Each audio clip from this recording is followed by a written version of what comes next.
Hey everyone, welcome to the final three chapters of Moby Dick, the very last parts. I checked back on when I started reading, and it's very nearly 2 years ago that we started reading Moby Dick. Incredibly enough, I just want to reiterate, for the final time with Moby Dick, that I can read it because the author died more than 75 years ago. It's out of copyright, so I can read the whole thing as I have done, or as I'm about to. So, yeah, look, that's where we are. We've only got about 20 pages to go. The final three chapters, 133, 134, 135, and maybe a little bit of the epilogue, or maybe the whole of the epilogue. So, yes. By the way, make sure you're following me and subscribing to me. Make sure you give me a thumbs up if you enjoy me reading this, and let me know what you think of the book overall. Yeah, let me know if you want me to read anything else in particular. I'm still currently reading Silas Marner.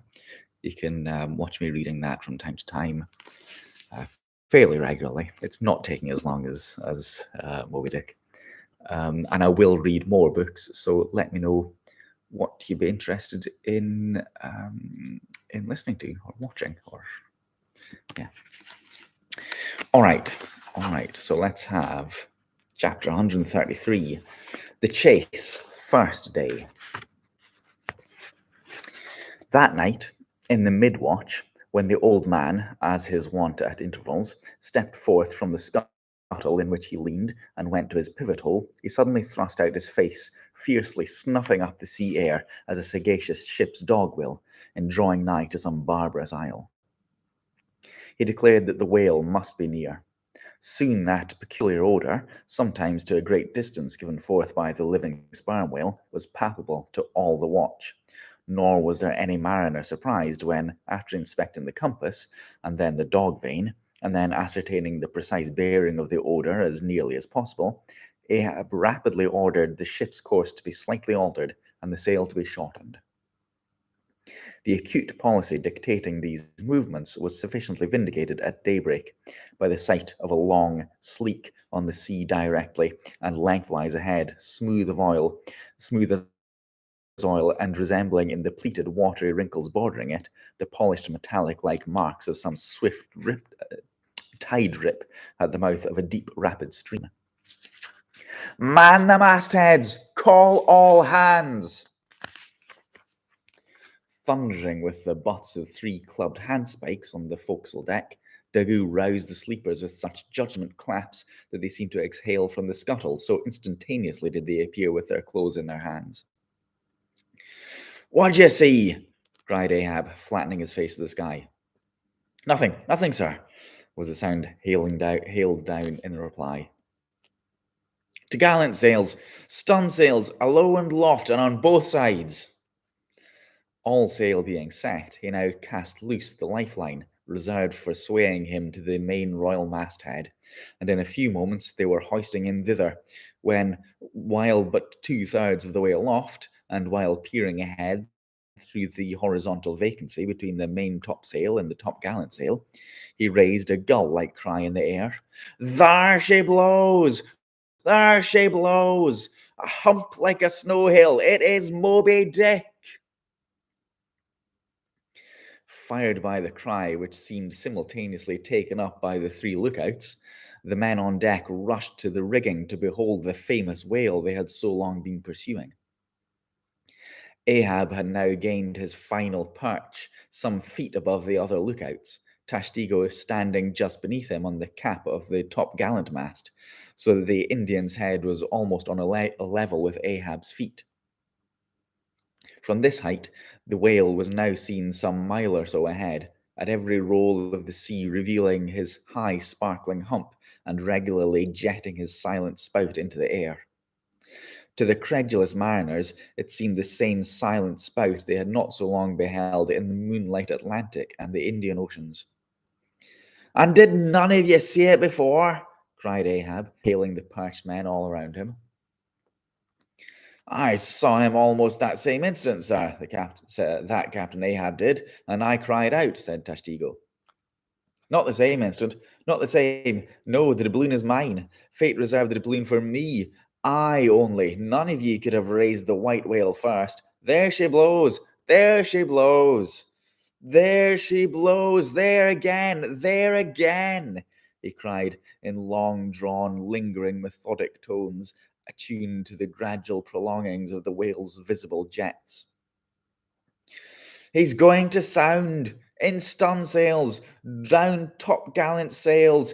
Stand by 3 boats! Mr. Starbuck, remember, stay on board and keep the ship! Helm there! Luff! Luff a point! So, steady! Man, steady! There go flukes! No, no, only black water! Already the boat's there! Stand by! Stand by! Lower me, Mr. Starbuck! Lower! Lower! Quicker! Quicker! And he slid through the air to the deck.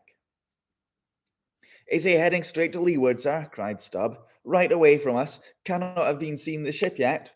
Be dumb, man. Stand by the braces. Hard down the helm. Brace up. Shiver her. Shiver her. So well that. Boats! Boats! Soon all the boats but Starbuck's were dropped. All the boat sails set.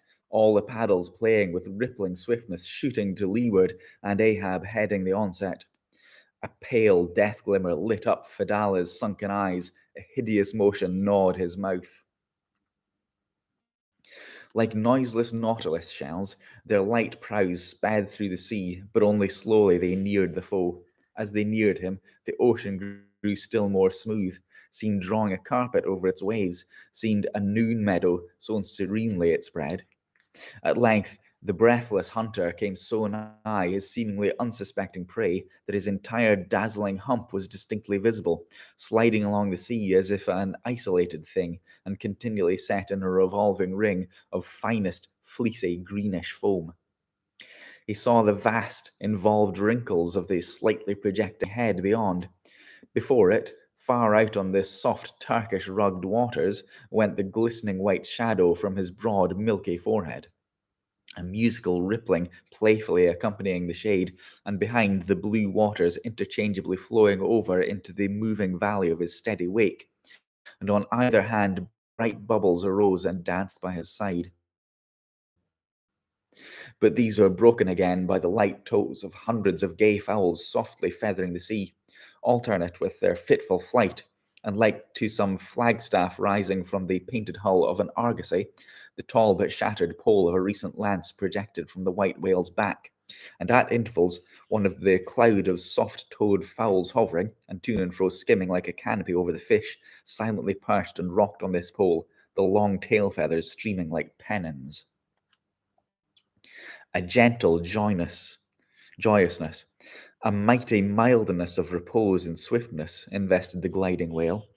Not the white bull Jupiter swimming away with ravished Europa clinging on to graceful horns, his lovely leering eyes sideways intent upon the maid, with smooth bewitching fleetness rippling straight for the nuptial bower in Crete.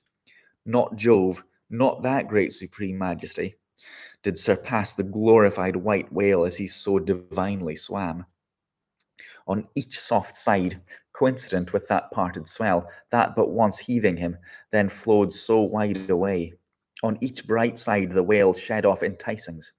No wonder there had been some among the hunters who, namelessly transported and allured by all this serenity, had ventured to assail it, but had fatally found that quietude on the vesture of tornadoes. Yet calm, enticing calm, O whale, thou glidest on, to all who for the first time eye thee, no matter how many in that same way thou mayst have bejuggled and destroyed before. Let's have a little sip before I continue on.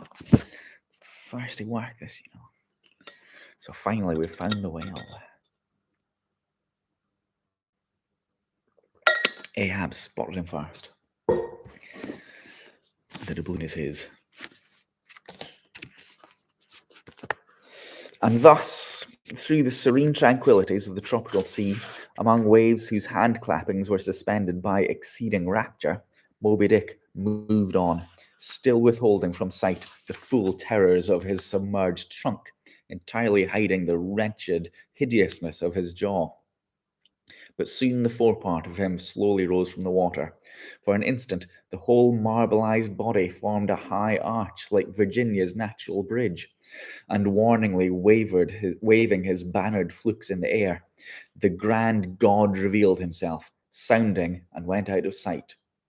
Hoveringly halting and dipping on the wing, the white seafowls lovingly lingered over the agitated pool that he left.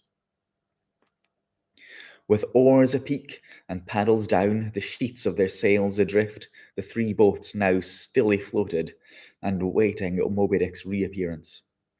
"An hour," said Ahab, standing rooted to his boat's stern, and he gazed beyond the whale's place towards the dim blue spaces and wide wooing vacancies to leeward. It was only an instant, for again his eyes seemed swirling round in his head, and he swept the watery circle.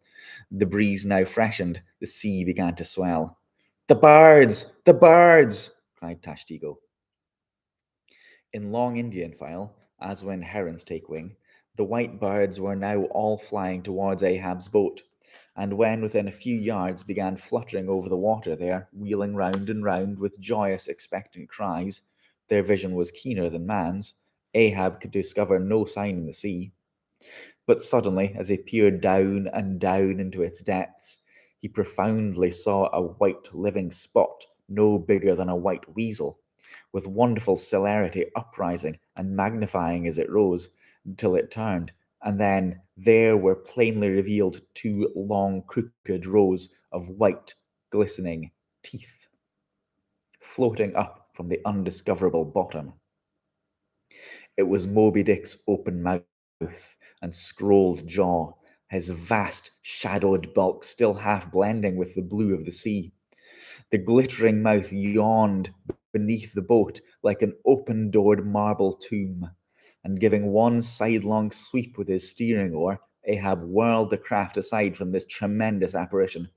Then, calling upon Fedallah to change places with him, went forward to the bows, and seizing Perth's harpoon, commanded his crew to grasp their oars and stand by to stern. Now, by reason of this timely spinning round, the boat upon its axis, its bow, by anticipation, was made to face the whale's head while yet under water. But as if perceiving this stratagem, Moby Dick, with that malicious intelligence ascribed to him, sidlingly transplanted himself, as it were, in an instant, shooting his pleated head lengthwise beneath the boat. Through and through every plank and each rib, it thrilled for an instant, the whale obliquely lying on his back in the manner of a biting shark, slowly and feelingly taking its bows full within his mouth, so that the long, narrow, scrolled lower jaw curled high up into the open air, and one of the teeth caught in a rowlock. The bluish pearl white of the inside of the jaw was within 6 inches of Ahab's head, and reached higher than that. In this attitude, the white whale now shook the slight cedar as a mildly cruel cat her mouse. With unastonished eyes, Fedallah gazed and crossed his arms, but the tiger yellow crew were tumbling over each other's heads to gain the uttermost stern. And now, while both elastic gunwales were springing in and out as the whale dallied with the doomed craft in this devilish way, and from his body being submerged beneath the boat, he could not be darted at from the bows, for the bows were almost inside of him, as it were, and while the other boats involuntarily paused as before a quick crisis impossible to withstand, then it was that monomaniac Ahab, furious with this tantalizing vicinity of his foe, which placed all alive and helpless in the very jaws he hated, frenzied with all this, he seized the long bone with his naked hands and wildly strove to wrench it from its gripe. And now he thus vainly strove, the jaws slipped from him, the frail gunwales bent in, collapsed, and snapped, as both jaws, like an enormous shears sliding further aft, bit the craft completely in twain, and locked themselves fast against the sea, midway between the two floating wrecks. These floated aside, the broken ends drooping, the crew at the stern wreck clinging to the gunwales and striving to hold fast to the oars to lash them across. Dramatic. At that preluding moment, ere the boat was yet snapped, Ahab, the first to perceive the whale's intent by the crafty upraising of his head, a moment that loosed his hold for the time, at that moment his hand had made one final effort to push the boat out of the bight, but only slipping further into the whale's mouth and tilting over sideways as it slipped. The boat had shaken off his hold on the jaw, spilled him out of it as he leapt to the push, and so he fell flat-faced upon the sea. Ripplingly withdrawing from his prey, Moby Dick now lay at a little distance, vertically thrusting his oblong white head up and down in the billows, and at the same time slowly revolving his whole spindled body, so that when his vast wrinkled forehead rose some 20 or more feet out of the water, the now rising swells, with all their confluent waves, dazzlingly broke against it, vindicatingly tossed their shivered spray still higher into the air. So in a gale, the but half-baffled channel billows only recoil from the base of the Eddystone triumphantly to overleap its summit with their scud. Let's have another sip. Oh, Cosmic Rolls. Bedtime story indeed. The last few chapters of Moby Dick. It's exciting stuff. Very exciting.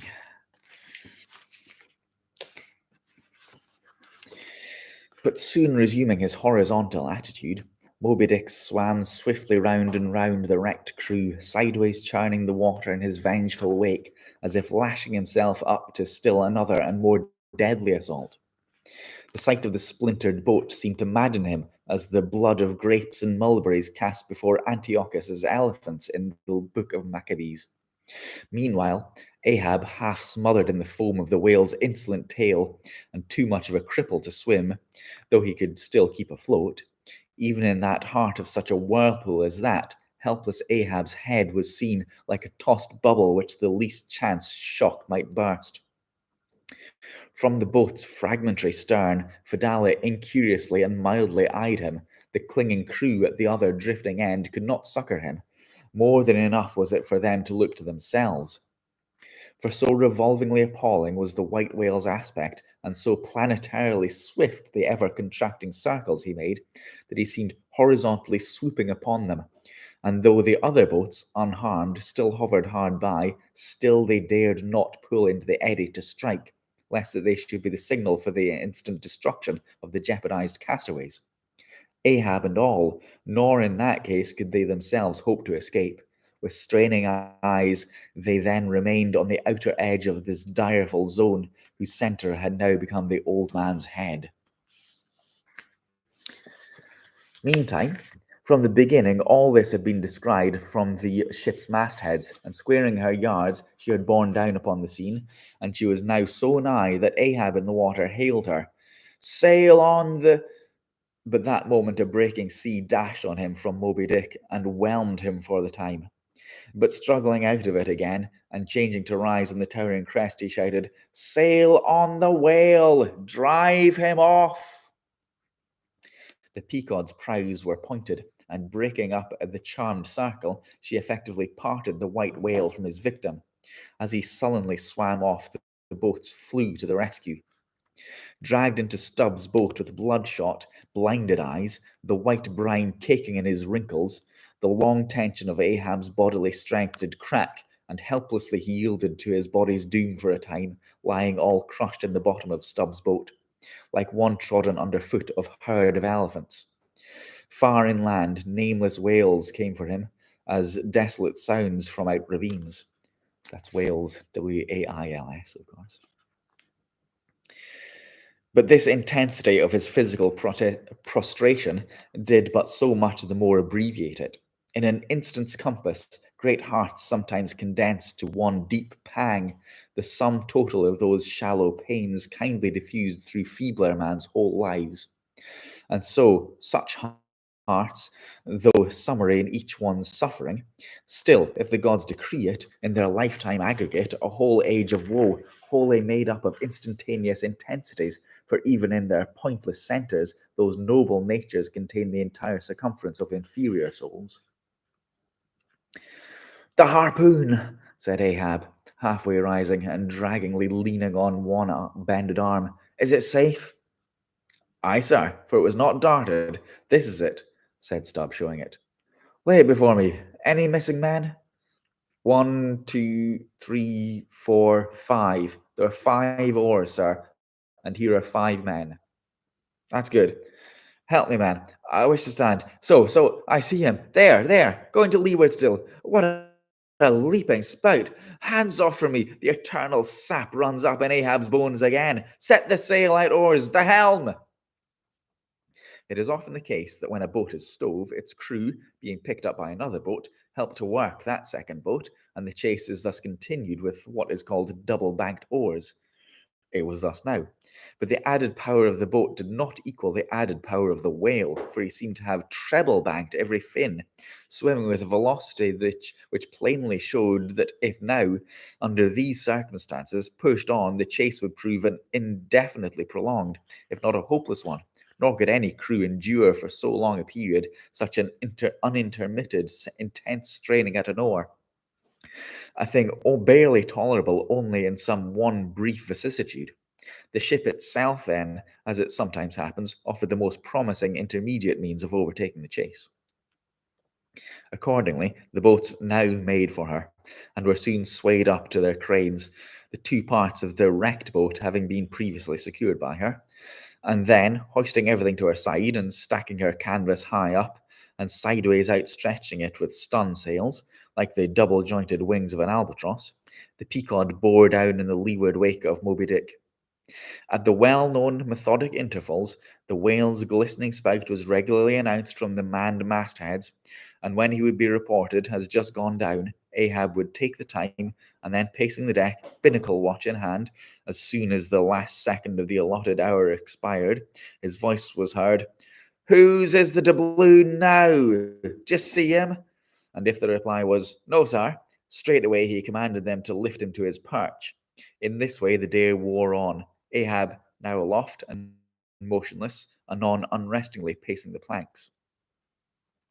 As he was thus walking, uttering no sound except to hail the men aloft, or to bid them hoist a sail still higher, or to spread one to a still greater breadth, thus to and fro pacing, beneath his slouched hat, at every turn he passed his own wrecked boat, which had been dropped upon the quarter-deck and lay there reversed, broken bow to shattered stern. At last he paused before it, and in an already overclouded sky, fresh troops of clouds will sometimes sail across, so over did the old man's face there now stole some such added gloom as this. Stubb saw him pause, and perhaps intending, not vainly, though to evince his own unabated fortitude, and thus keep up a valiant place in his captain's mind, he advanced, and eyeing the wreck, exclaimed, "The thistle the ass refused. It pricked his mouth too keenly, sir. What soulless thing is this that laughs before a wreck? Man, did I not know thee brave as fearless fire, and as mechanical, I could swear thou wert a poltroon. Groan nor laugh should be heard before a wreck." "Aye, sir," said Starbuck, drawing near. "'Tis a solemn sight, an omen, and an ill one." Omen? Omen? The dictionary. If the gods think to speak outright to man, they will honourably speak outright, not shake their heads and give an old wives' darkling hint. Begone!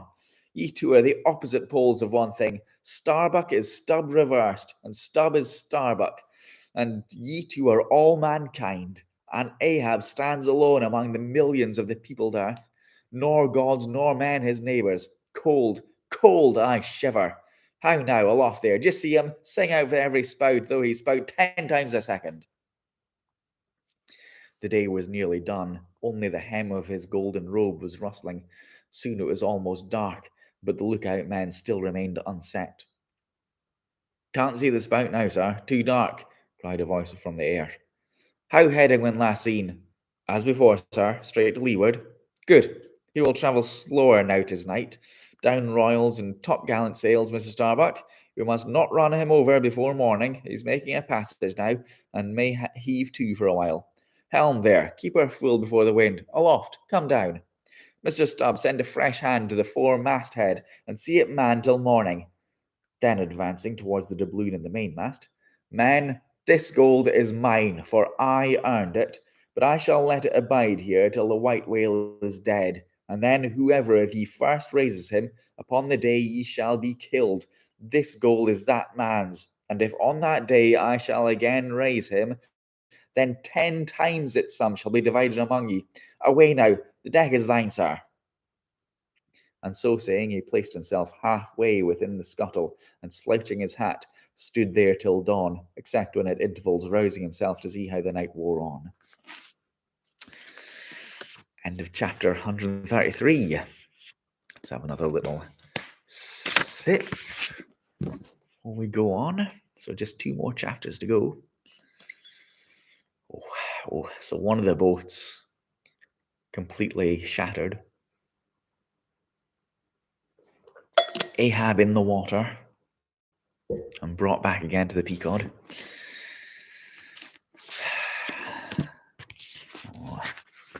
Chapter 134, The Chase, second day. At daybreak, the 3 mastheads were punctually manned afresh. "D'ye see him?" cried Ahab, after allowing a little space for the light to spread. "See nothing, sir." "Turn up all hands and make sail. He travels faster than I thought. For the topgallant sails, aye, they should have been kept on her all night, but no matter. 'Tis but resting for the rush." Here be it said that this pertinacious pursuit of one particular whale, continued through day into night, and through night into day, is a thing by no means unprecedented in the South Sea fishery. For such is the wonderful skill, prescience of experience, and invincible confidence acquired by some great natural geniuses among the Nantucket commanders, that from the simple observation of a whale when last descried, they will, under certain given circumstances, pretty accurately foretell both the direction in which he will continue to swim for a while out of sight, as time with his probable rate of progression during that period. And in these cases, somewhat as a pilot when about losing sight of a coast, will general trending as well he knows, and which he desires shortly to return to again, but at some further point, like as this pilot stands by his compass and takes the precise bearing of the cape at present visible, in order the more certainly to hit aright the remote, unseen headland eventually to be visited, so does the fisherman at his compass with the whale, for after being chased and diligently marked through several hours of daylight, then, when night obscures the fish, the creature's future way through the darkness is almost as established to the sagacious mind of the hunter as the pilot's coast is to him. So that to this hunter's wondrous skill, the proverbial evanescence of a thing writ in water, awake, is to all desired purposes well nigh as reliable as the steadfast land. And as the mighty iron leviathan of the modern railway is so familiarly known in its every pace, that with watches in their hands, men time his rate as doctors that of a baby's pulse, and likely say of it, the up train or the down train will reach such or such a spot as such or such an hour. Even so, almost there are occasions when these Nantucketers time that other leviathan of the deep, according to the observed humour of his speed, and say to themselves, so many hours hence this whale will have gone 200 miles, will have about reached this or that degree of latitude or longitude. But to render this acuteness at all successful in the end, the wind and the sea must be the whaleman's allies. For of what present avail to be becalmed or wind-bound mariner is the skill that assures him he is exactly 93 leagues and a quarter from his port?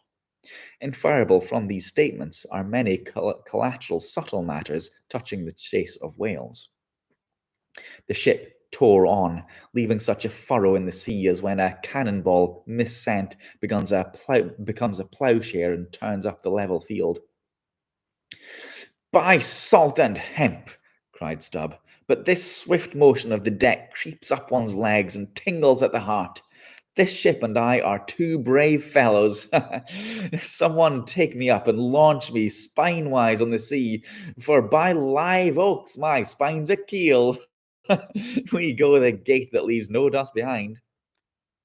There she blows! She blows! She blows! Right ahead! Was now the masthead cry. Aye, aye, cried Stubb. I knew it. You can't escape. Blow on and split your spout, O whale. The mad fiend himself is after ye. Blow your trump. Blister your lungs. Ahab will dam off your blood as a miller shuts his water gate upon the stream. And Stubb did but speak out for well nigh all that crew. The frenzies of the chase had by this time worked them bubblingly up, like old wine worked anew. Whatever pale fears and forebodings some of them might have felt before, these were not only now kept out of sight through the growing awe of Ahab, but they were broken up and on all sides routed as timid prairie hares that scattered before the bounding bison. The hand of fate had snatched all their souls, and by the stirring perils of the previous day, the rack of the past night's suspense, the fixed, unfearing, blind, reckless way in which their wild craft went plunging forward towards its flying mark, by all these things their hearts were bowled along. The wind that made great bellies of their sails and rushed the vessel on by arms invisible as irresistible, this seemed the symbol of that unseen agency which so enslaved them to the race. They were one man, not 30, for as one the ship that held them all, though it was put together of all contrasting things, oak and maple and pine wood, iron and pitch and hemp, yet all these ran into each other in the one concrete hull which shot on its way, both balanced and directed by the long central keel.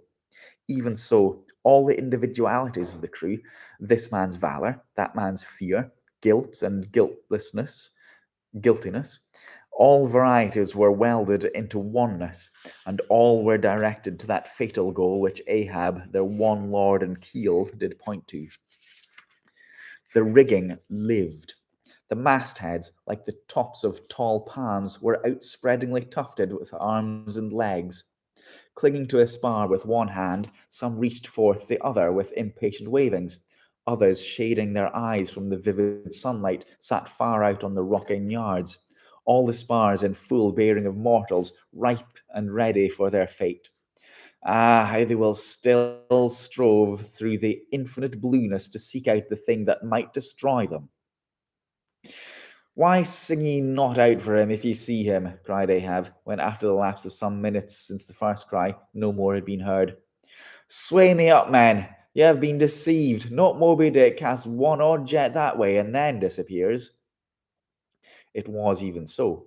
In their headlong eagerness, the men had mistaken some other thing for the whale spout, as the event itself soon proved. For hardly had Ahab reached his perch, hardly was the rope belayed to its pin on the deck, when he struck the keynote to an orchestra that made the air vibrate as with the combined discharges of rifles. The triumphant halloo of 30 buckskin lungs was heard, as much nearer to the ship than the place of the imaginary jet, less than a mile ahead, Moby Dick bodily burst into view. For not by any calm and indolent spoutings, not by the peaceable gush of that mystic fountain in his head did the white whale now reveal his vicinity, but by the far more wondrous phenomenon of breaching. Rising with his utmost velocity from the farthest depths, the sperm whale thus booms his entire bulk into the pure element of air, and piling up a mountain of dazzling foam, shows his place to the distance of 7 miles and more. In those moments, the torn, enraged waves he shakes off seem his main. In some cases, this breaching is his act of defiance. Let's have another little sip. What's going to happen now? What's going to happen now? A big breach of the sea. Less than half a mile away. He's announced his presence. It must be deliberate. Must be. There she breaches! There she breaches! Was the cry, as in his imaginable bravadoes the white whale tossed himself salmon-like to heaven. So suddenly seen in the blue plane of the sea and relieved against the still bluer margin of the sky, the spray that he raised for the moment intolerably glittered and glared like a glacier, and stood there gradually fading away from its first sparkling intensity to the dim mistiness of an advancing shower in a vale. "I breach your last to the sun, Moby Dick," cried Ahab. "Thy hour and thy harpoon are at hand. Down, down, all of ye, but one man at the fore. The boats, stand by!" Unmindful of the tedious rope ladders of the shrouds, the men, like shooting stars, slid to the deck by the isolated backstays and halyards, while Ahab, less dartingly but still rapidly, was dropped from his perch. "Lower away!" he cried as soon as he had reached his boat, a spare one rigged the afternoon previous. "Mr. Starbuck, the ship is thine. Keep away from the boats, but keep near them. Lower all!" As if to strike terror into them, by this time being the first assailant himself, Moby Dick had turned and was now coming for the three crews. Ahab's boat was central, and cheering his men, he told them he would take the whale head and head, that is, pull straight up to his forehead, a not uncommon thing, for when within a certain limit, such a course excludes the coming onset of the whale's sidelong vision. But ere that close limit was gained, and while yet all three boats were plain as the ship's three masts to his eye, the white whale churning himself into furious speed, almost in an instant, as it were, rushing among the boats with open jaws and a lashing tail, offered appalling battle on every side, and heedless of the irons darted at him from every boat, seemed only intent on annihilating each separate plank of which those boats were made, but skillfully maneuvered, incessantly wheeling like trained chargers in the field. The boats for a while eluded him, though at times but by a plank's breadth, while all the time Ahab's unearthly slogan tore every other cry but his to shreds. But at last, in his untraceable evolutions, the white whale so crossed and recrossed, and in 1,000 ways entangled the slack of the three lines now fast to him, that they foreshortened, and of themselves warped the devoted boats towards the planted irons in him. Though now for a moment the whale drew aside a little, as if to rally for a more tremendous charge. Seizing that opportunity, Ahab first paid out more line, and then was rapidly hauling and jerking in upon it again, hoping that way to disencumber it of some snarls, when, lo, a sight more savage than the embattled teeth of sharks. Caught and twisted, corkscrewed in the mazes of the line, loose harpoons and lances, with all their bristling barbs and points, came flashing and dripping up to the chocks of the bows of Ahab's boat. Only one thing could be done. Seizing the boat knife, he critically reached within, through, and then without the rays of steel, dragged in the line beyond, passed it inboard to the bowsman, and then, twice sundering the rope near the chocks, dropped the intercepted faggot of steel into the sea, and all was fast again. That instant, the white whale made a sudden rush among the remaining tangles of the other lines, by so doing irresistibly dragged the more involved boats of Stubb and Flask towards his flukes, dashed them together like two rolling husks on a surf-beaten beach, and then, diving down into the sea, disappeared in a boiling maelstrom, in which, for a space, the odorous cedar chips of the wrecks danced round and round like the grated nutmeg in a swiftly stirred bowl of punch.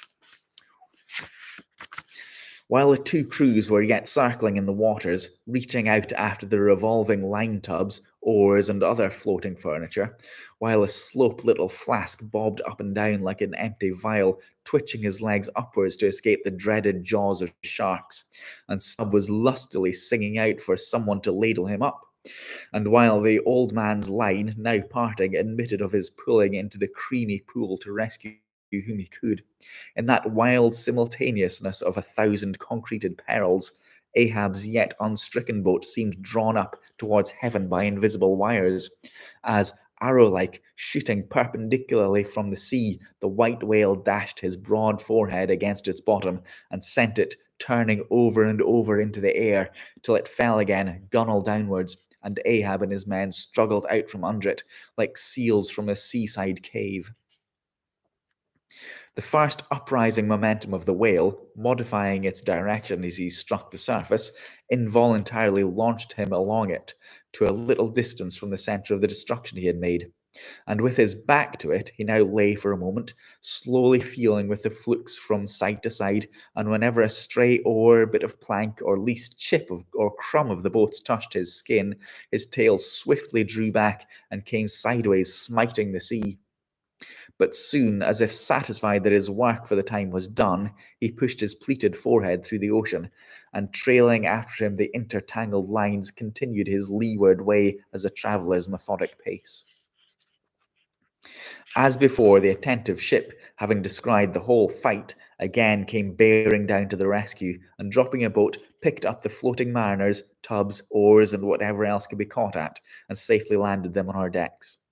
Some sprained shoulders, wrists, and ankles, livid contusions, wrenched harpoons and lances, inextricable intricacies of rope, shattered oars and planks, all these were there, but no fatal or even serious ill seemed to have befallen anyone.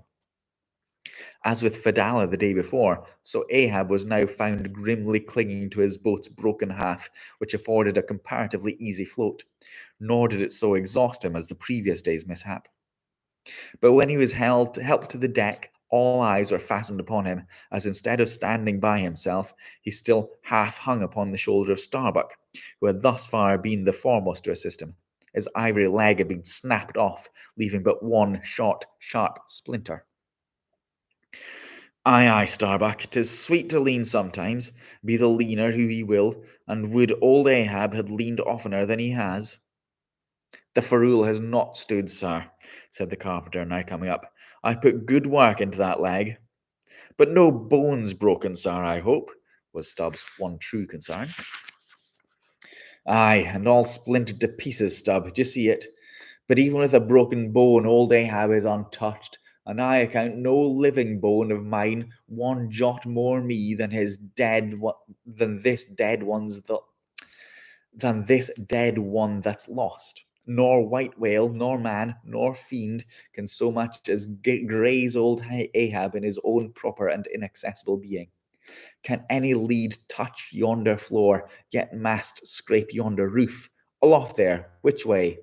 Dead to leeward, sir. Up helm, then. Pile on the sail again, shipkeepers. Down the rest of the spare boats and rig them. Mr. Starbuck away, and muster the boat's crews. Let me first help thee towards the bulwark, sir. Oh, how this splinter gores me now, accursed fate, that the unconquerable captain in the soul should have such a craven mate. Sir? My body, man, not thee. Give me something for a cane. There, that shivered lance will do. Muster the men.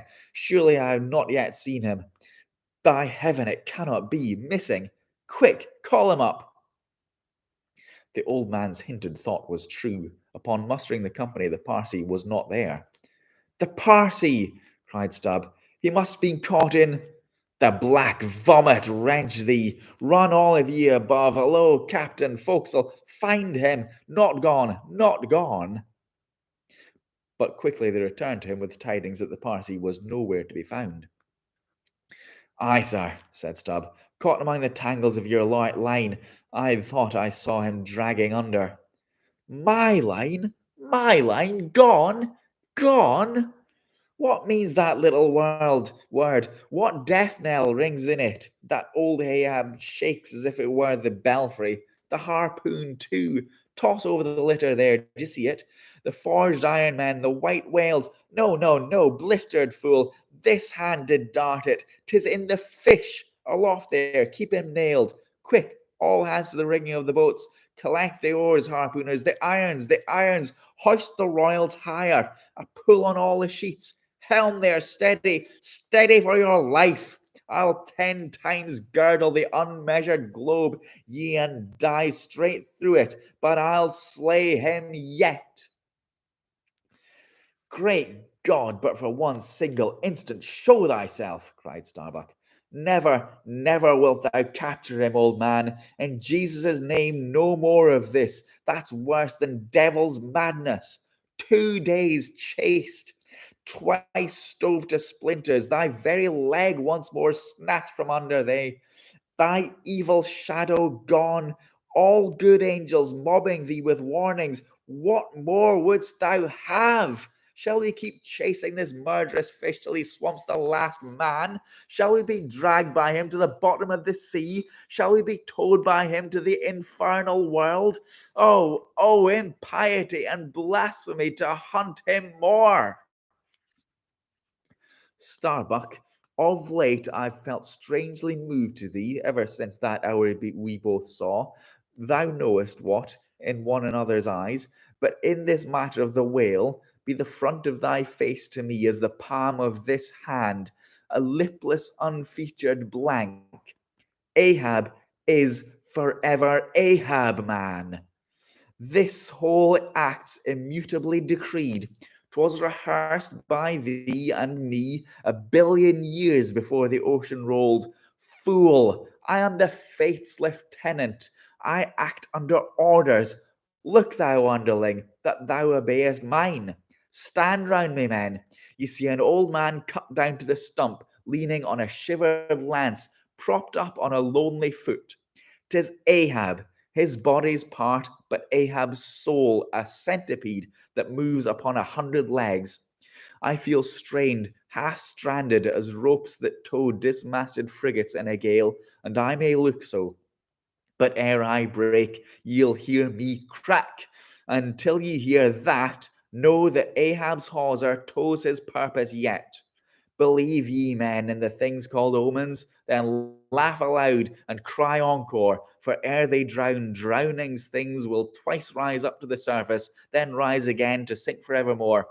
So with Moby Dick, 2 days he's floated, tomorrow will be the third. Aye, men, he'll rise once more, but only to spout his last. D'ye feel brave, men? Brave?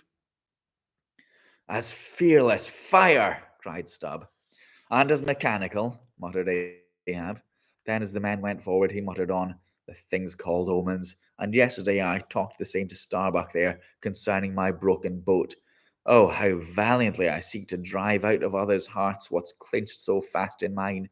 The Parsee gone, gone, and he was to go before, but still was to be seen ere again I could perish. How's that? There's a riddle now might baffle all the lawyers backed by the ghosts of the whole line of judges. Like a hawk's beak, it pecks my brain. I'll solve it though. Let's have another little sip. Interesting. So we're nearly done with the second day, I think. Must be.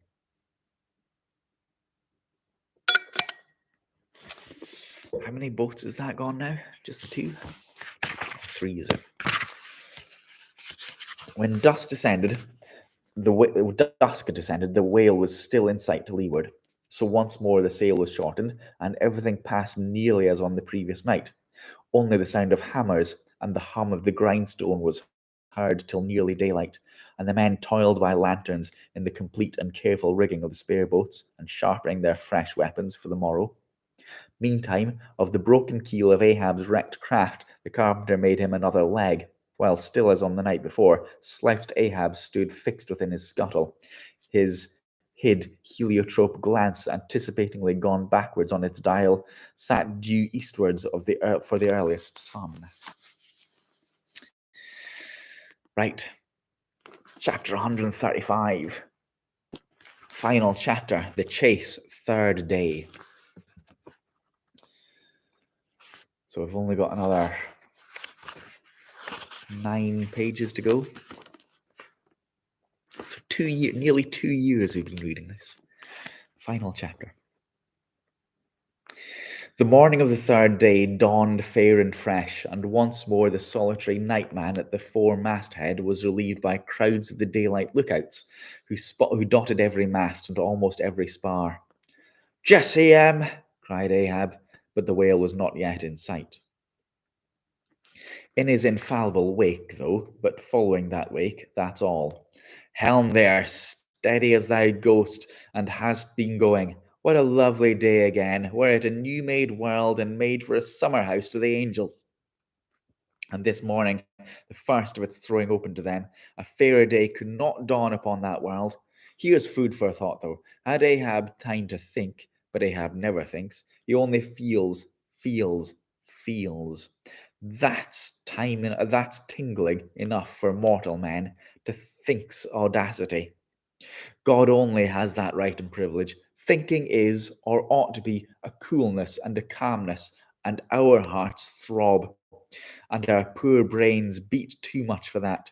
And yet I've sometimes thought my brain was very calm, frozen calm. This old skull cracks so like a glass in which the contents turn to ice and shiver it. But still this hair is growing now, this moment growing, and heat must breed it. But no, it's like that sort of common grass that will grow anywhere between the earthy clefts of Greenland ice or in Vesuvius lava. How the wild winds blow it! They whip it about me as the torn shreds of split sails lash the tossed ship they cling to. A vile wind that has no doubt blown this through prison corridors and cells and wards of hospitals and ventilated them, and now comes blowing hither as innocent as fleeces. Out upon it, it's tainted. Were I the wind, I'd blow no more on such a wicked, miserable world. I'd crawl somewhere to a cave and slink there. And yet 'tis a noble and heroic thing, the wind. Whoever conquered it? In every fight it has the last and bitterest blow. Run tilting at it, and you but run through it. Ha! A coward wind that strikes stark naked men, but will not stand to receive a single blow. Even Ahab is a braver thing, a nobler thing than that. Would now the wind had but had a body. But all these things that most exasperate and outrage mortal men, all these things are bodiless, but only bodiless as objects, not as agents. There's a most special, a most cunning, oh, a most malicious difference. And yet I say again, and swear it now, that there's something all glorious and gracious in the wind. These warm trade winds, at least, that in their clear heavens blow straight on in strong and steadfast, vigorous mildness, and veer not from their mark. However, the baser currents of the sea may turn back, and mightiest Mississippis of the land swift and swerve about, uncertain where to go at last. And by the eternal poles, these same trades that so directly blow my good ship on, these trades, or something like them, something so unchangeable and full as strong, blow my keeled soul along. To it, aloft there, what do you see? Nothing, sir. Nothing? A noon at hand? The doubloon goes a begging. See the sun. Aye, it must be so. I've oversailed him. How got the start? Aye, he's chasing me now, not I him. That's bad. I might have known it too. Fool! The lines, the harpoons he's towing. Aye, I have run him by last night. About! Come down all ye but the regular lookouts. Man the braces. Steering as she had done, the wind had been somewhat on the Pequod's quarter, and so that now being pointed in the reverse direction, the braced ship sailed hard upon the breeze as she rechurned the cream in her own white wake. Against the wind he now steers for the open jaw, murmured Starbuck to himself as he coiled the now hauled main brace upon the rail. God keep us, but already my bones feel damp within me, and from the inside wet my flesh. I'd misdoubt me that I disobey my God in obeying him. Stand by to sway me up, cried Ahab, advancing to the hempen basket. We should meet him soon. Aye, sir. And straightway Starbuck did Ahab's bidding, and once more Ahab swung on high. A whole hour now passed, gold beaten out to ages. Time itself now held long breaths with keen suspense. But at last, some 3 points off the weather bow, Ahab descried the spout again, and instantly from the 3 mastheads 3 shrieks went up as if the tongues of fire had voiced it. Forehead to forehead I meet thee this third time, Moby Dick. On deck there, brace sharper up. Crowd her into the wind's eye. He's too far off to lower yet, Mr. Starbuck. The sails shake. Stand over that helmsman with a topmaul. So, he travels fast, and I must down. But let me have one more good look round aloft here at the sea. There's time for that. An old sight, and how somehow so young, aye, and not changed a wink since I first saw it. A boy from the sandhills of Nantucket, the same to Noah as to me. There's a soft shower to leeward. Such lovely leewardings. They must lead somewhere to something else than common land, more palmy than the palms. Leeward, the white whale goes that way. Look to windward, then, the better of the bitterer quarter. But goodbye, old masthead. What's this? Green? Aye, tiny mosses in these warped cracks. No such green weather stains on Ahab's head. But there's difference now between an old man's age and matters. But I, old mast, we grow old together, sound in our hulls, though we are not my ship. I minus a leg, that's all. But heaven, this dead wood has the better of my live flesh every way. I can't compare with it. And I've known some ships made of dead trees outlast the lives of men made of the most vital stuff of vital fathers. What's that? He said. He should still go before me, my pilot, and yet to be seen again. But where? Well, I have eyes at the bottom of the sea, supposing I descend those endless stairs. And all night I've been sailing from him, wherever he did sink to. Aye, like many more thou toldst direful truth as touching thyself, old Parsi. But Ahab, there thy shot fell short. Goodbye, masthead. Keep a good eye upon the whale while I'm gone. We'll talk tomorrow, nay, tonight, when the whale lies down there, tied by head and tail. He gave the word, and still gazing around him, was steadily lowered through the cloven blue air to the deck. In due time the boats were lowered, but as standing in his shallop's stern, Ahab just hovered upon the point of the descent, he waved to the mate who held one of the tackle ropes on deck and bade him pause. Starbuck! Sir? For the third time my soul's ship starts upon this voyage, Starbuck. Aye, sir, thou wilt have it so. Some ships sail from their ports, and ever afterwards are missing, Starbuck. Truth, sir, saddest truth. Some men die at ebb tide, some at low water, some at the full of the flood, and I feel now like a billow that's all crested comb, Starbuck. I am old. Shake hands with me, man. Their hands met, their eyes fastened, Starbuck's tears the glue. Oh, my captain, noble heart, go not, go not. See, it's a brave man that weeps. How great the agony of the persuasion then! Lower away, cried Ahab, tossing the mate's arm from him. Stand by the crew. In an instant the boat was pulled round close to the stern. The sharks! The sharks! cried a voice from the low cabin window there. Oh, master, my master, come back! But Ahab heard nothing, for his own voice was high lifted then, and the boat left on. Yet the voice spake true, for scarce had he pushed from the ship when numbers of sharks, seemingly rising from out the dark waters beneath the hull, maliciously snapped at the blades of the oars every time they dipped in the water, and in this way accompanied the boat with their bites. It is a thing not uncommonly happening to the whaleboats in these swarming seas, the sharks at times apparently following them in the same prescient way that vultures hover over the banners of marching regiments of the east. But these were the first sharks that had been observed by the Pequod since the white whale had been first descried. And whether it was that Ahab's crew were all such tiger yellow barbarians, and therefore their flesh more musky to the sense of the sharks, a matter sometimes well known to affect them. However it was, they seemed to follow that one boat without molesting the others. Let's have another little sip again. Just another little sip.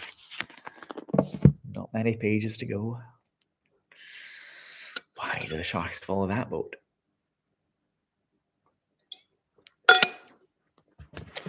What can it mean?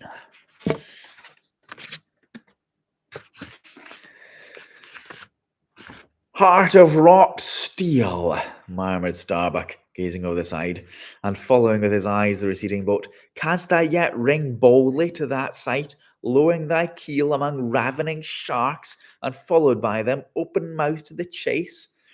And this the critical third day? For when 3 days flow together in one continuous intense pursuit, be sure the first is the morning, the second the noon, and the third, the evening, and the end of that thing, be that end what it may. Oh my God, what is this that shoots through me and leaves me so deadly calm, yet expectant, fixed at the top of a shudder? Future things swim in me as in empty outlines and skeletons. All the past is somehow grown dim. Mary, girl, thou fadest in pale glories behind me, boy. I seem to see but thy eyes grown wondrous blue. Strangest problems of life seem clearing, but clouds sweep between. Is my journey's end coming? My legs feel faint, like his who has footed it all day. Feel thy heart, beats it yet? Stir thyself, Starbuck. Stave it off. Move, move. Speak aloud. Masthead there. See my boy's hands on the hill, crazed aloft there. Keep thy keenest eye upon the boats. Mark well the whale. Oh, again, drive off that hawk. See, he pecks his tears the vein, pointing to that red flag flying at the main trunk. Ha! He soars away with it.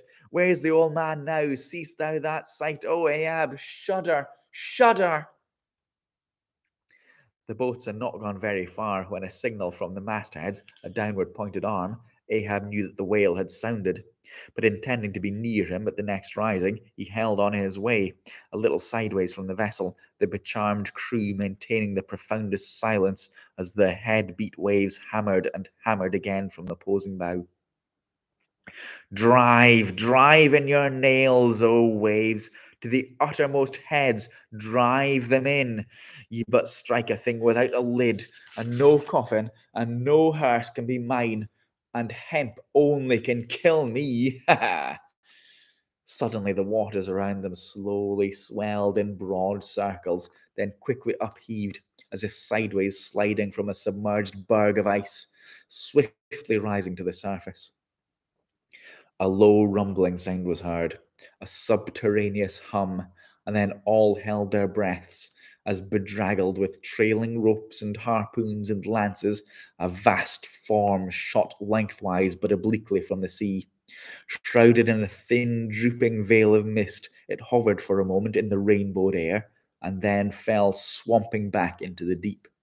Crushed 30 feet upwards, the waters flashed for an instant like heaps of fountains, then brokenly sank in a shower of flukes, leaving the circling surface creamed like new milk round the marble trunk of the whale. Give way! Cried Ahab to the oarsmen, and the boats darted forward to the attack. But maddened by yesterday's fresh irons that corroded in him, Moby Dick seemed combinedly possessed by all the angels that fell from heaven.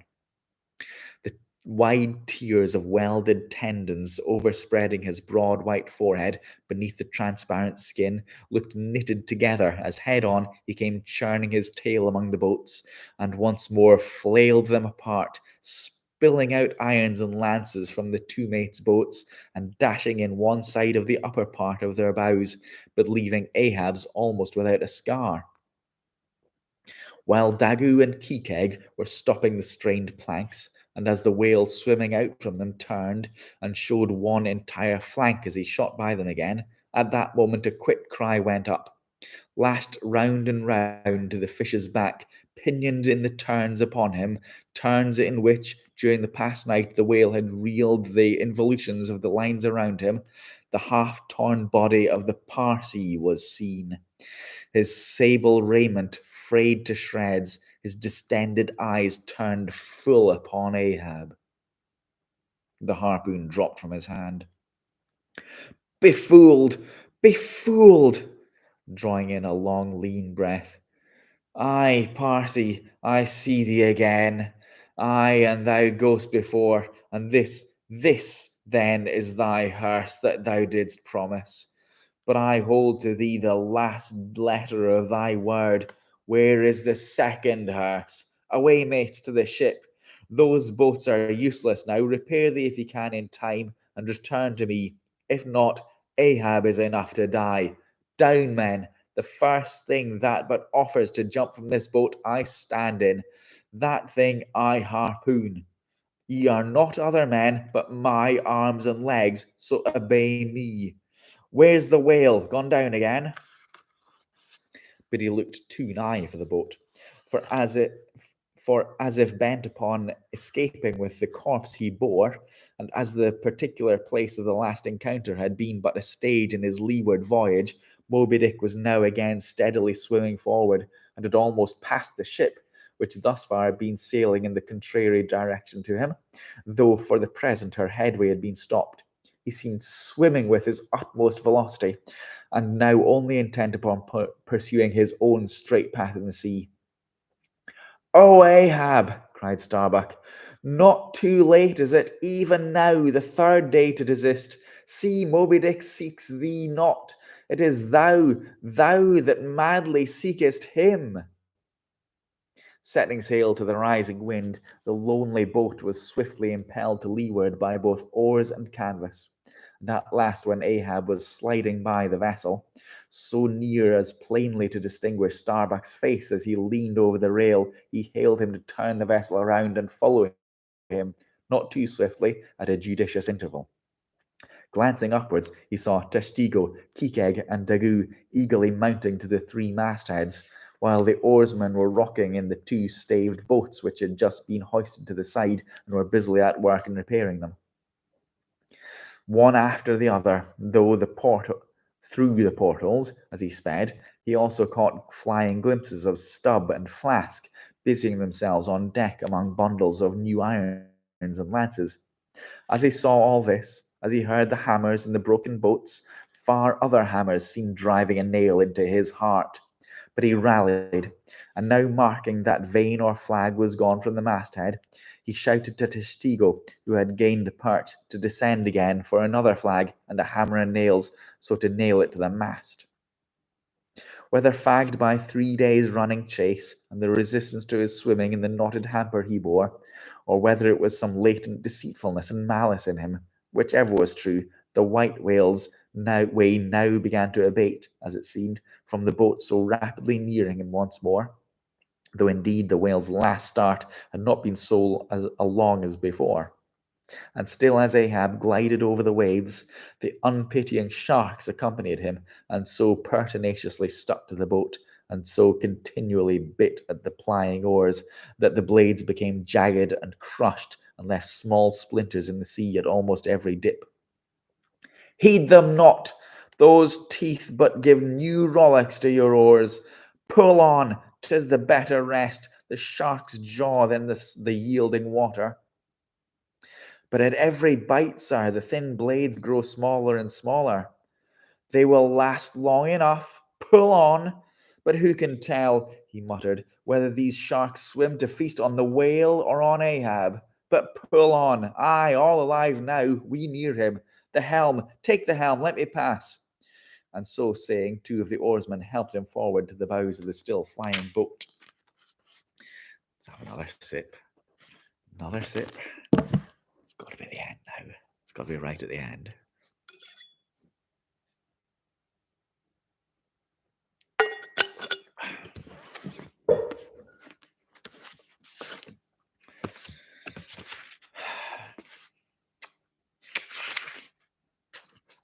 At length, as the craft was cast one side, and ran ranging along with the white whale's flank, he seemed strangely oblivious of its advance, as the whales sometimes will, and Ahab was fairly within the smoky mountain mist which, thrown off from the whale's spout, curled round his great monadnock hump. Monadnock? He was even thus close to him, when, with body arched back and both arms lengthwise high lifted to the poise, he darted his fierce iron and his far fiercer curse into the hated whale. As both steel and curse sank to the socket, as if sucked into a morass, Moby Dick sideways writhed, spasmodically rolled his nigh flank against the bow, and without staving a hole in it, so suddenly canted the boat over, that had it not been for the elevated part of the gunwale to which he then clung, Ahab would once more have been tossed into the sea. As it was, 3 of the oarsmen, who foreknew not the precise instant of the dart, and were therefore unprepared for its effects, were flung out, but so fell that in an instant 2 of them clutched the gunwale again, and rising to its level on a combing wave, hurled themselves bodily inboard again, the third man helplessly dropping astern, but still afloat and swimming. Almost simultaneously, with a mighty volition of ungraduated instantaneous swiftness, the white whale darted through the weltering sea. But when Ahab cried to the steersman to take new turns with their line and hold it so, commanded the crew to turn round on their seats and tow the boat up to the mark, the moment the treacherous line felt that double strain and tug, it snapped in the empty air. What breaks in me? Some sinew cracks. 'Tis whole again. Oars, oars, burst in upon him. Hearing the tremendous rush of the sea-crashing boat, the whale wheeled round to present his blank forehead at bay. But in that evolution, catching sight of the nearing black hull of the ship, seemingly seeing it the source of all his persecutions, bethinking it may be, a larger and nobler foe, of a sudden he bore down upon its advancing prow, smiting his jaws amid fiery shadows of foam. Ahab staggered, his hand smote his forehead. I grow blind, hands stretched out before me that I may grope my way. Is it night? The whale, the ship, cried this cringing oarsman. Oars, oars, slope downwards to thy depths. O sea, that ere it be forever too late, Ahab may slide this last time upon his mark. I see the ship, dash on, my men, will ye not save my ship?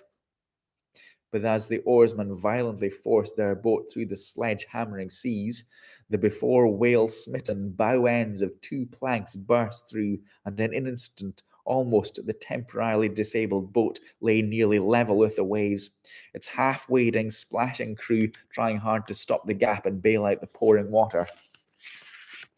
Meantime, for that one beholding instant, Tashtego's masthead hammer remained suspended in his hand, and the red flag half wrapped him with a plaid, then streamed itself straight out from him, and as his own forward-flowing heart, while Starbuck and Stubbs, standing upon the bowsprit beneath, caught sight of the down-coming monster just as soon as he. The whale, up helm, O all sweet powers of air, now hug me close. Let not Starbuck die, if die he must in a woman's fainting fit.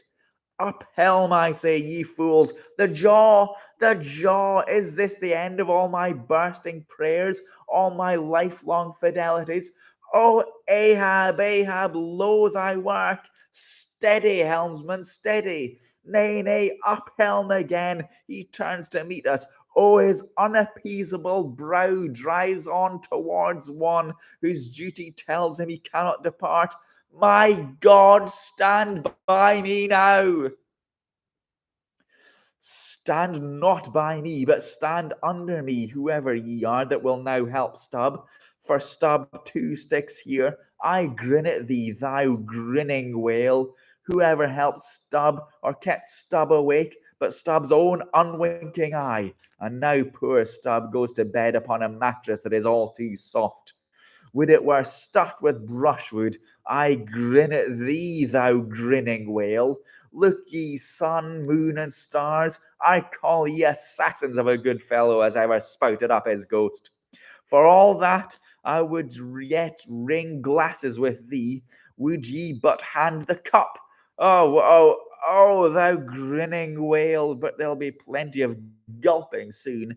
Why fly ye not, O Ahab? For me, off shoes and jacket to it. Let Stubb die in his drawers, a most mouldy and over-salted death, though. Cherries, oh flask, for one red cherry ere we die. Cherries? I only wish that we were where they grow. Oh, Stubb, I hope my poor mother's drawn my part pay ere this. If not, few coppers will now come to her, for the voyage is up. From the ship's bows, nearly all the seamen now hung inactive. Hammers, bits of plank, lances, and harpoons mechanically retained in their hands, just as they had darted from their various employments. All their enchanted eyes intent upon the whale, which from side to side, strangely vibrating his predestinating head, sent a broad band of overspreading semicircular foam behind him as he rushed. Retribution, swift vengeance, eternal malice were in his whole aspect, and in spite of all that mortal man could do, the solid white buttress of his forehead smote the ship's starboard bow till men and timbers reeled. Some fell flat upon their faces, like dislodged trucks. The heads of the harpooners aloft shook on their bull-like necks. Through the breach they heard the waters pour as mountain torrents down a flume. "The ship! The hearse! The second hearse!" cried Ahab from the boat. "Its wood could only be American." Diving beneath the settling ship, the whale ran quivering along its keel, but turning under water, swiftly shot to the surface again, far off the other bow, but within a few yards of Ahab's boat, where for a time he lay quiescent. "I turn my body from the sun. What, O Tashtigo? Let me hear thy hammer. O ye three unsurrendered spires of mine, thou uncracked keel and only God-bullied hull, thou firm deck, thou haughty helm and pole-pointed prow, death-glorious ship, ye must then perish, and without me am I cut off from the last fond pride of meanest shipwrecked captains? O lonely death on lonely life! O now I feel the topmost grief. Ho, ho, from all your furthest bounds, pour ye now in, ye bold billows of my whole life foregone, and top this one piled comber of my death. Towards thee I roll, thou all-destroying but unconquering whale. To the last I grapple with thee. From hell's heart I stab at thee. For hate's sake I spit my last breath at thee. Sink all coffins and all hearses to one common pool, and since neither can be mine, let me then tow to pieces, while still chasing thee, though tied to thee, thou damned whale. Thus I give up the spear." The harpoon was darted. The stricken whale flew forward with igniting velocity. The line ran through the groove, ran foul. Ahab stooped to clear it. He did clear it, but the flying turn caught him round the neck, and voicelessly as Turkish mutes bowstring their victim, he was shot out of the boat ere the crew knew he was gone. Next instant, the heavy eye splice and the rope's final end flew out of the stark, empty tub, knocked down an oarsman, and smiting the sea, disappeared in its depths. For an instant, the tranced boat's crew stood still, then turned. "The ship! Great God, where is the ship?" Soon they, through dim, bewildering mediums, saw her sidelong, fading phantom as the gaseous Fata Morgana, only the uppermost masts out of the water. While fixed by infatuation or fidelity or fate to their once lofty perches, the pagan harpooners still remained their sinking lookouts on the sea, and now concentric circles seized the lone boat itself, and all its crew, and each floating oar, and every lance pole, and spinning, animate and inanimate, all round and round in one vortex, carried the smallest chip of the Pequod out of sight.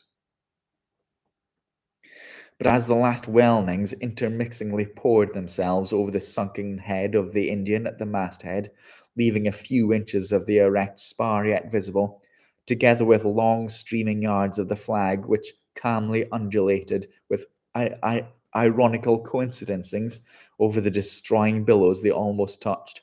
At that instant, a red arm and hammer hovered backwardly, uplifting in the open air, in the act of nailing the flag faster and yet faster to the subsiding spar.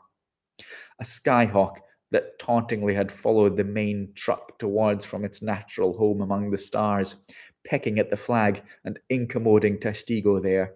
This bird now chanced to intercept its broad fluttering wing between the hammer and the wood, and simultaneously feeling that ethereal thrill the submerged savage beneath, and its death gasp kept his hammer frozen there, and so the bird of heaven, with archangelic shrieks, and his imperial beak thrust upward, and his whole captive form folded in the flag of Ahab, went down with his ship, which, like Satan, would not sink to hell till she had dragged a living part of heaven along with her, and helmeted herself with it. Now small fowl flew screaming over the yet yawning gulf. A sullen white surf beat upon its steep sides, and all collapsed, and the great shroud of the sea rolled on as it rolled 5,000 years ago. End of chapter. End of book. However, epilogue. Quote, "And I am only escaped alone to tell thee. The drama's done. Why then here does anyone step forth? Because one did survive the wreck. It so chanced that after the Parsi's disappearance, I was he whom fates ordained to take the place of Ahab's bowsman. When that bowsman assumed the vacant post, the same who, when on the last day the 3 men were tossed out from the rocking boat, was dropped astern. So floating in the margin of the ensuing scene, and in full sight of it, when the half-spent suction of the sunk ship reached me, I was then but slowly drawn towards the closing vortex. When I reached it, it had subsided to a creamy pool. Round and round then, an ever-contracting circle, ever contracting towards the button-like black bubble of the axis of that slowly wheeling circle, like another Ixion, I did revolve, till gaining that vital centre, the black bubble burst upward burst, and now liberated by reason of its cunning spring, and owing to its great buoyancy, rising with great force, the coffin lifebuoy shot lengthwise from the sea, fell over, and floated by my side. Buoyed up by that coffin, for almost one whole day and night, I floated on a soft and dirge-like main. The unharming sharks, they glided by as if padlocks on their mouths. The savage seahawks sailed with sheathed beaks. On the second day, a sail drew near and picked me up at last. It was the devious cruising Rachel, that in her retracing search after her missing children only found another orphan. End of epilogue. Well, there we are. There we are. End of Moby Dick. Well, end of Ahab anyway. End of the Pequod. And all but Ishmael, the only survivor. The only one left to tell the tale. And saved by a coffin. Well, what do we think? What do we think of that? What an amazing book. Yeah, I thought it was so well written. I might do a little epilogue myself of what I think of the book, but that's the final chapter. Look, I've taken my bookmark out of it for the final time. Great book, I think. Yeah, let me know what you think. Make sure you follow me. Make sure you subscribe to me. Give me a thumbs up as well. Comment. What do you think? What do you think of the whole book? What do you think of the last few chapters? And what should we read next? I think a slightly shorter book somehow. But yeah, tell me what you think next. And that'll do. Thank you all for watching. Thanks for watching this part. And don't forget, the whole thing is available all on the same playlist, and some other books as well in my reading playlist. So thank you for watching. And yeah, thanks for listening to Moby Dick with me. And I'll see you for another book sometime. Bye-bye.